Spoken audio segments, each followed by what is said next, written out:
with Andy Woodman after the 2-0 FA Trophy quarter-final win against Barnet.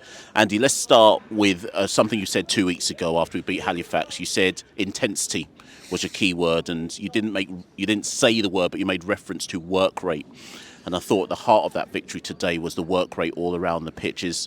And again, looking like just getting back to basics. Another clean sheet as well. What do you make of the win?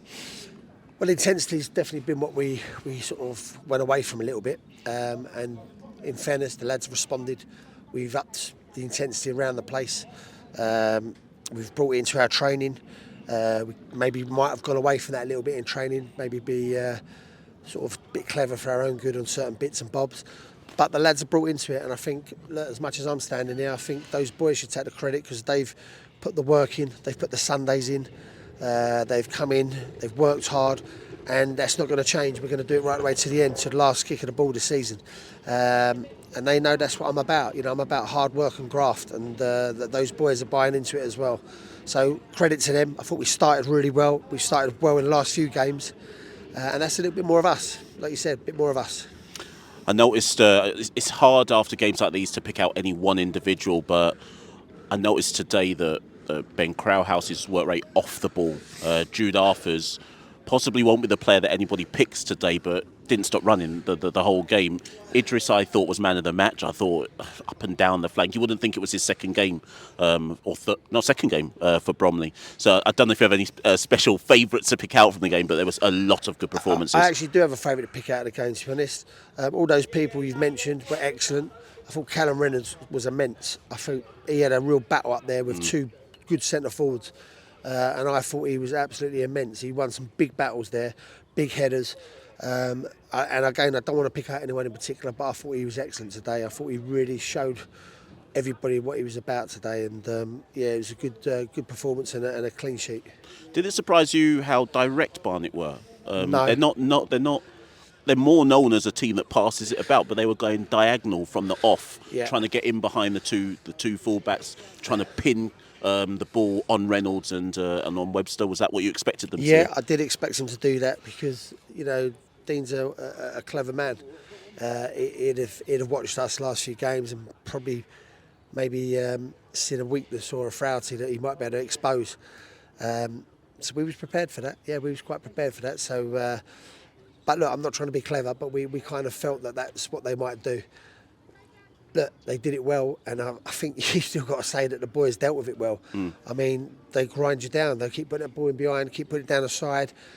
You know, something falls to them, and at one point something fell to them, and our keeper made a save. That could be the difference, margins. But look, let's not take credit away from the boys. They've done really well today. But that said, we're not getting carried away either. You know, we got a little trilogy probably coming up against Barnet, and they're a very good team. So if you think Barnet deliberately did that, was there a deliberate ploy from us to press hard from the front? Because even the second goal, Idris was high up the pitch, pressed them. I don't know how many people saw it, but he pressed into the mistake, which led to Fella getting the ball, obviously, to then score the second goal. Look, I don't want to give too much away because we've got on playing for a couple of weeks' time, but we had a game plan and we executed the game plan really well. So that's really, because I know that, you know, people will be watching this. We look, it doesn't matter who you play against, whether we play against Chesterfield, whether we play against Barnet, whether we play against Wilton on Tuesday. We have to have a game plan of any team we play, and it'll be different from every team. What you've got to do is hope the lads execute it, and hopefully that I've got the game plan right. You know, I haven't always got that right.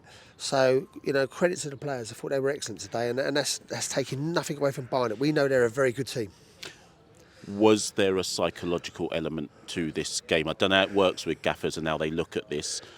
Everyone may try and downplay it now and say, well, you know, we'll concentrate on the league and so on and so forth. But was there a psychological element to play Barnet, beat Barnet, knowing that, one, we've got to play them again at the back end of the season, two, they're also in the playoffs?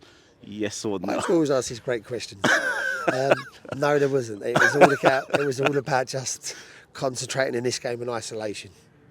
Okay, let's move that one on. And then a couple of weeks ago, you said, in fact, a month ago or so, you said, I want to win this competition. Absolutely. I'll admit that at the time, I thought you were just saying that to me, but now you're in the semis, so... No, look, I make no secret of this. I saw what this competition done for the people of Bromley.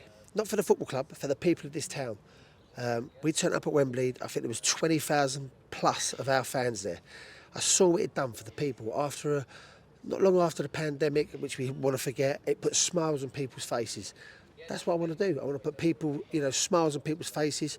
I've had a friend of mine ring up today saying his son wants to come to the game today rather than go to Crystal Palace because he enjoys it. I want more of that, not to say away for Crystal Palace, but that's what I want to do. I want to create something here for this football club and for the people of Bromley. This is where I live, and so when I bump into people and they've got smiles on their faces, that's what it's about for me. And I know that sounds a little bit cliche-ish, but that Wembley for me when we won, the smiles on people's faces meant everything. Definitely hear that. And finally, I guess, Wildstone, we don't know what's happening right now. I haven't looked to see who's won that. I think it's gone to penalties against Solihull. They are our next opponents on Tuesday. Straight back at it, or boys back in tomorrow, Monday? Monday? Yeah, tomorrow. Yeah. Look, we've been in every Sunday when we've had a Tuesday game. I don't need to tell people that. There's no shortcuts. We don't take shortcuts. We never have done, and we never will under my tenure. Never, ever take a shortcut. So the boys will be in tomorrow. It's Mother's Day. They're all telling me, yep. And you'll be with your mothers in the afternoon. We've got a job to do. We've got a job to stick to, and we have to stick to it. And let's not get carried away today. We're back at it again Tuesday because that's a massive game for us. Massive game. Cheers, Andy. Thank you very much. Thank you. Cheers.